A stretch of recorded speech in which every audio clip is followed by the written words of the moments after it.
Greetings and felicitations, assorted children of the internet. I am the Logician, also known as Cybernetic Pink Eye Productions, also known as Griffin, also known as way too many names. Literally all of the names. And I am joined by the one and only Smieska. Hey, I'm Smieska, hello. And this is essentially going to be the director's commentary for The Seeds Just Stick to You. Yay!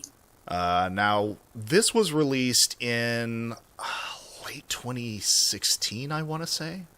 Oh yeah, it was like height of Undertale, fan creations online. It was crazy. Absolutely. And so we're going to be going through this, and because we have literally all of the thoughts and all of the things to say about this, we're actually going to be playing this back on half speed, so we can try and get as many of those thoughts out as inhumanly possible. So please bear with us as we procedurally go through pretty much what was at the time the largest creative undertaking either of us had ever attempted. Yeah, actually, yeah, you're right. Yeah. So let us commence forth. Now, obviously the first thing to point out here, the one other person we definitely need to credit is Chichi, who provided the voice of Alphys as well as Asriel later on. So I originally came across Chichi back during the days when my interest in Undertale had been instantly piqued. I just recently found out about it, and I was in the I need to find headcanons for all of my favorite characters mode on Tumblr. And that's how I met a bunch of my friends, like M. Lorelei, Skeleton08, Gail Rice, Rox Resi, many different people who are still very good friends of mine to this day. And of course, Chichi. And fun fact about her delivery for Alphys here, the way she gets the voice while reading her lines, she puts in her old retainer. Yep. Every time I put in my retainer, I always, I think of Chi-Chi, because I'm like, oh, it's the Alphys voice. Yes. I still love the way you animate the little giddy dance there. Oh my god, no, I'm cringing very hard, but that's okay. That's okay, it's old art, it's fine.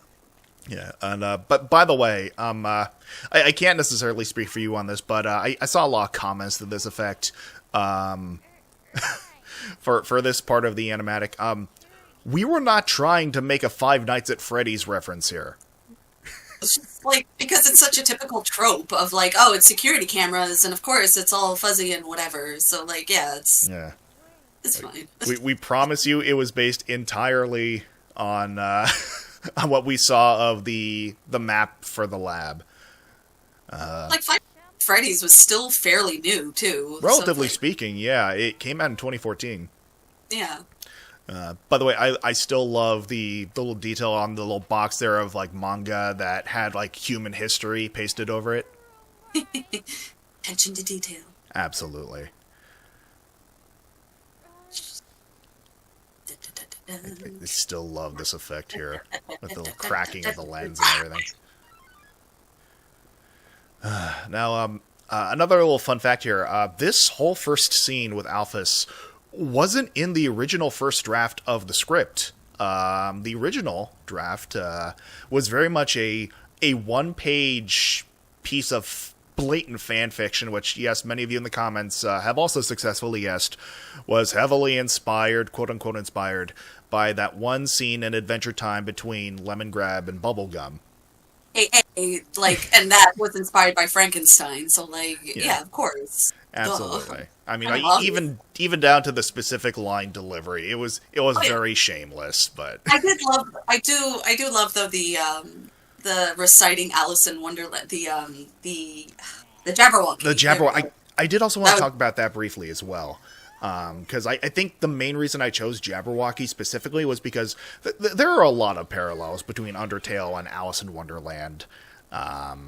And I felt this sort of convey the whole, okay, Flowey's feeling very familial with these other flowers, like a kinship. I figured, okay, a reference to Alice in Wonderland with that, poem here would work. Yeah, but and it's cool with Deltarune coming out. There's a lot of Alice in Wonderland kind of like Oh yes, Alice through the Looking Glass like themes to it. So I'm like, yeah. it's fun. Like basically, the whole game can be summed up as when you're so far in the closet that you get isekai'd. I still adore the way you animate the transitions between Flowey's faces here. Oh no, I'm cringing very hard because I'm like, oh, I could have done this better. Could have done that better. You don't understand. I was so happy with how immediately you understood like my thought process of like, because I'd been doing like Undertale fan voice stuff for a while, and I decided, okay, this will be a nice little sound effect to transition between the faces, the little squish sound effect. You instantly understood, oh, it's because he's filled with determination that his face literally melts and reforms to the other faces. I didn't have to explain shit to you about that, and you instantly got it. Okay. It's like one of the reasons why I got really into because I first heard the audio play on Tumblr, and when I heard it, I was like, wait, this is actually really cool. Oh my god! And I got the image, like the imagery was so strong that I was just like, oh, maybe I need to. At first I was like comic, but then I'm like, no, that's sound effect and the changing of his facial expressions and everything. I was like, no, I need to make this animated somehow. Yes, and I'm so happy because like, the whole reason behind that, I did not have a Tumblr at the time. I initially reached out to Chi-Chi with the opportunity and said like, hey, I have this idea for a thing. Would you like to voice Alphys and potentially Azrael in it? And she was, she's like, yeah, sure. And of course I did the super professional thing of like, it's like, okay, I'm pretty happy with the script. What do you think? Because obviously when you're bringing on a voice actor, you want their feedback on the actual writing. But thankfully she was still very professional about it. And we ended up making the finished product. And again, I before I reached out to her, I added that first scene to help contextualize like the timeline of events. Again, many of you guessed correctly, this does take place after the True Pacifist ending. We finished it up. I posted it to my SoundCloud, and because I didn't have a Tumblr, she posted it to her Tumblr, and then you found it, and I think you reached out to her, she reached out to me, we got in contact, and the next 11 months were chaos. Beautiful fun. Chaos. It was fun because because usually I just ask for permission before I start something, just in case, and usually it's like, oh yeah, that's fine, go ahead. But with you were like, I need to know more, and I was just like, oh, hello, and it's like, you were like, here's everything, here's all my thought process, here's all the materials that and I was just like, this is actually, ooh. At first I was like, because I was not used to that, because it's usually just, oh, you go off on your own and do it, but it was so fun, because I was like, oh, wait, collaboration, wait, I like this, ooh. God, speaking of that last face there with Flowey, with the make more, was probably one of my favorite things you've ever done for this project, just like the sinister expression there.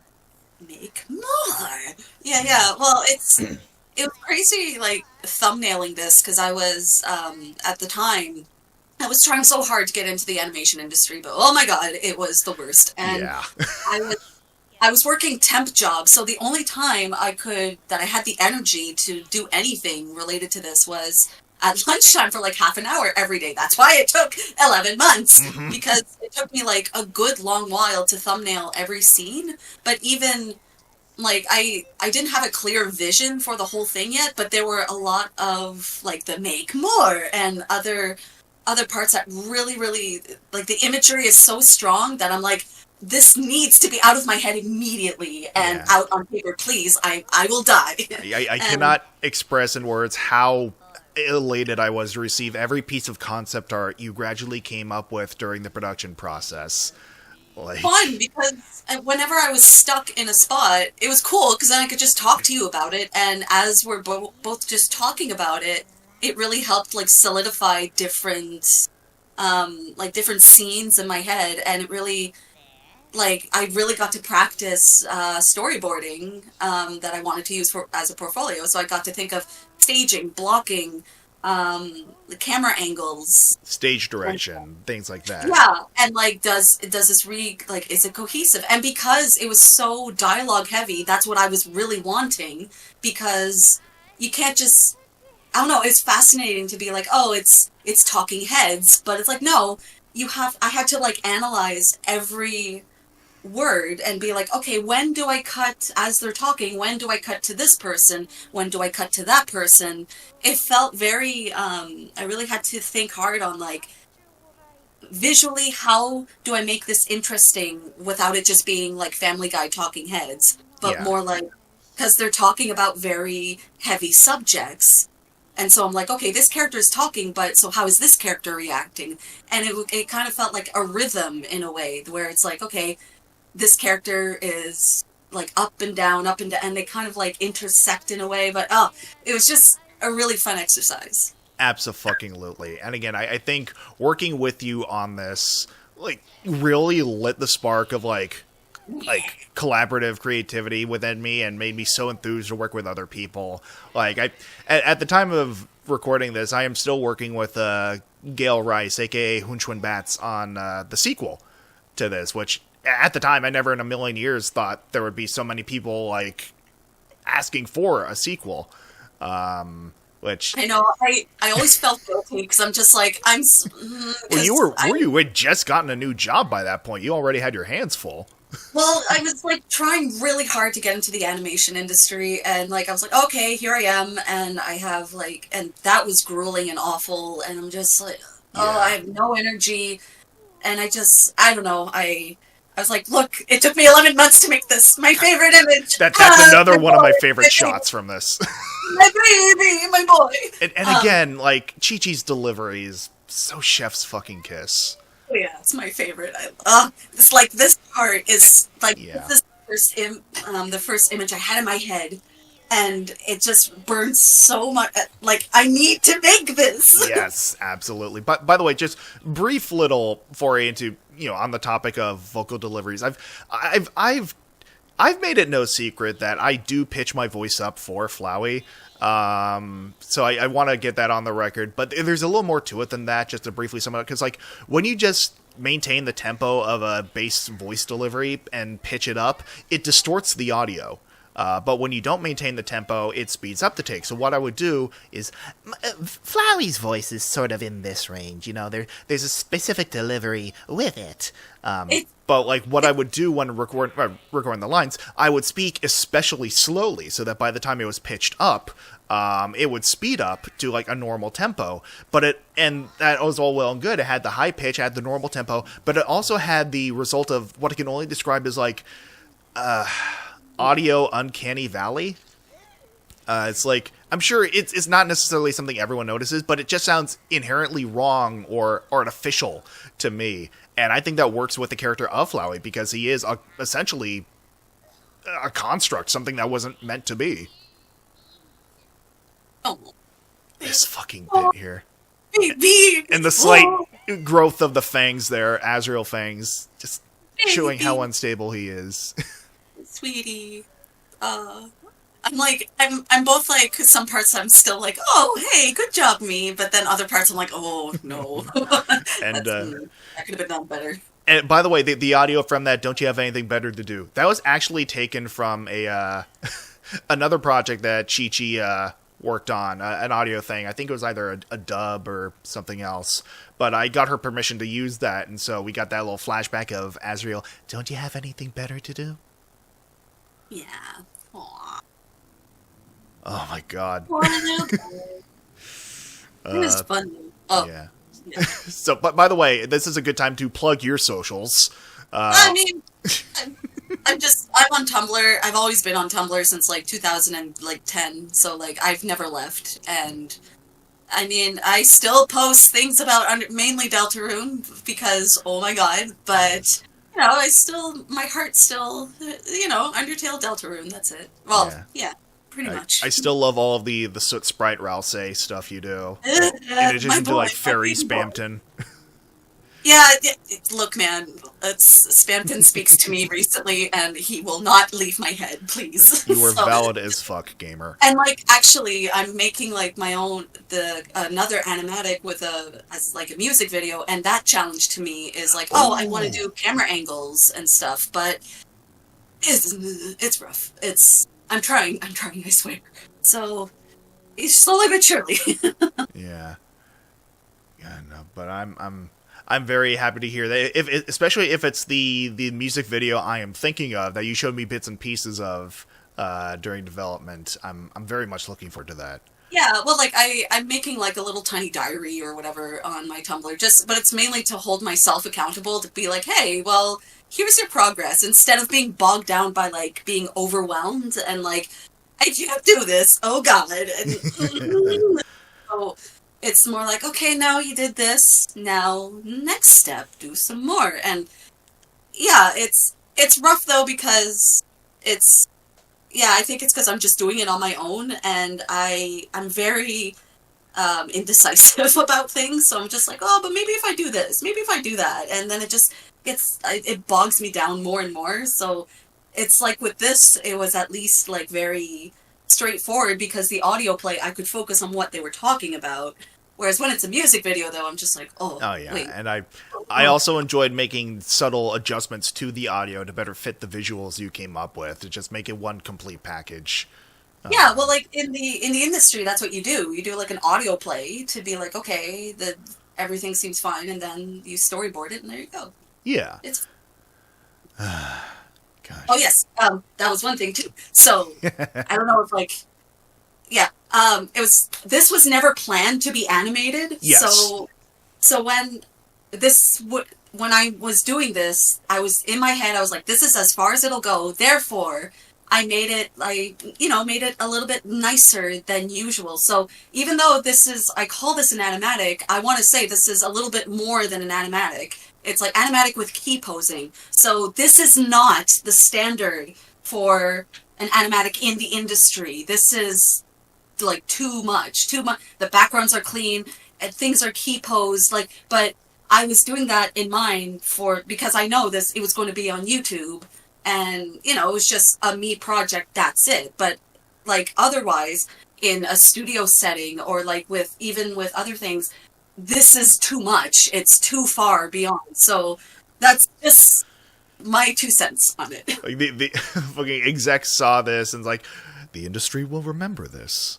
I mean, well, it's just because, honestly, since the past, like, few years, it's great that people get to show their animatics on YouTube and all that, but what I'm noticing, because, I am in the industries, and, like, it's, as storyboard artists, we really have to push back on, like, we can't make something this nice in, like, 2 weeks. It's going to be Stickman, sorry. Yeah. Like, there's this pushback, because it looks great, like, as, on its own, on YouTube, it's great, wonderful, yes, but executives and whatever, higher ups are like, oh, well, this is what an animatic is. When it's like, it's wicked not. Yeah, once again, we must stress 11 months. TLDR, do not try this at home. If your home is, in fact, an animation studio. I mean, like I said, if that's as far as you'll go, obviously, yeah, do whatever you want to make it look as nice as possible. It's just, what I've been seeing, like, is that annoying, like, oh, well, this is the standard of what is expected of an animatic, when it's wicked not. Yeah. Just to set the record straight on that. Like, if you want to aspire to make your animatics as clean as this for your own personal projects, then by all means, more power to you. Just remember, and try and help your employers remember, if you do manage to get into the industry, this shit takes a while. It takes a hot minute to get to this quality of animatic. And ultimately, animatics are going to be used as a placeholder, a skeleton, for the finished product of an animation. Yeah, like, animatics are blueprints for the animation. Like, if your goal is to animate it, then animatics should really just be about timing and staging. That's it. It shouldn't be this super clean, beautiful looking thing, because it's internal. Nobody else is going to see it but the animators as reference.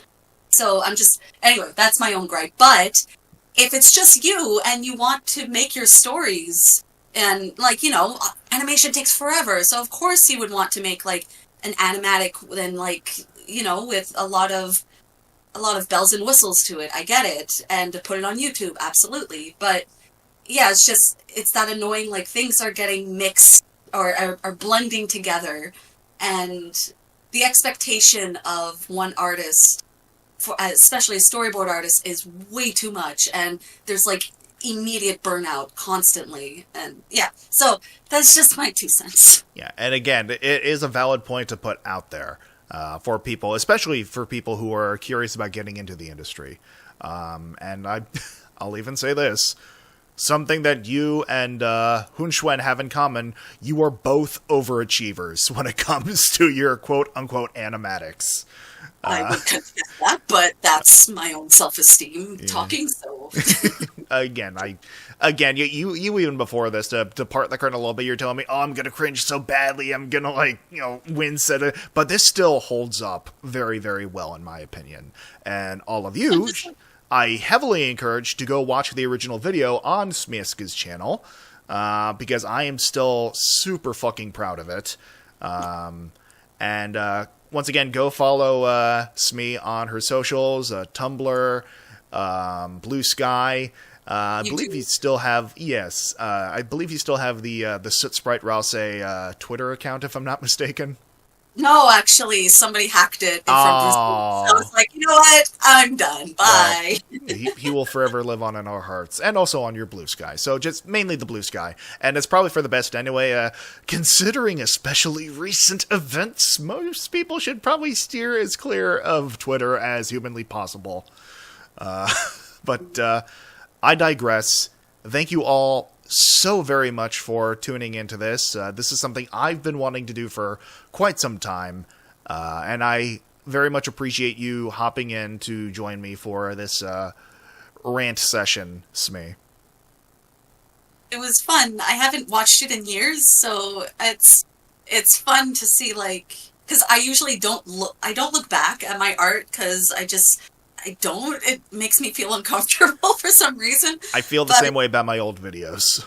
Yeah, but I'm just like, but it's there, it exists, it's fine for other people to enjoy, but it's like, I'm done, I want to move on. But it's fun to look back with, like, because it's been so long now, and where I am in the industry now, and I'm just like, now that I have, like, a bit more experience, I'm just like, oh, you know what? Yeah. Good on me. Absolutely. Good job past me, you did it. But, yes, I am very happy to see, as always, because I knew it still held up, but I'm always happy to watch it again, because it's just that good. You made my weird audio fan fiction, like, at least 10 times better by giving it the kiss of an angel with your tablet. F1 angel. Yes. I love, but I just love helping people, like, make things. Like, I love collaboration like this. It's so fun, and I miss it so much. Yes, and I am very happy that this, even if only in its own momentary little way, helped you to get to where you are now as a creator. And I will forever have this animatic on lockdown and a special place in my cold, dead heart as a piece of motivation for all of my own creative endeavors, past, present, and future. So, once again, thank you all for joining us for this commentary track. Be sure to look forward to The Seeds Just Stick to You Part 2, which will be coming out this year. Yes, I promise this time, for real. And never forget, as an old furry Bara once said, stay determined.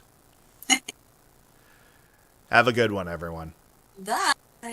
Also, go follow Amie Waters. Her cover of Have You Ever Heard of a Talking Flower from the Undertale Determination album was so fucking integral to not only the animatic, but also the production of the original audio play, that I literally cannot imagine this project existing without her help. Go subscribe to her on YouTube, go follow her on Blue Sky, do literally all of the things.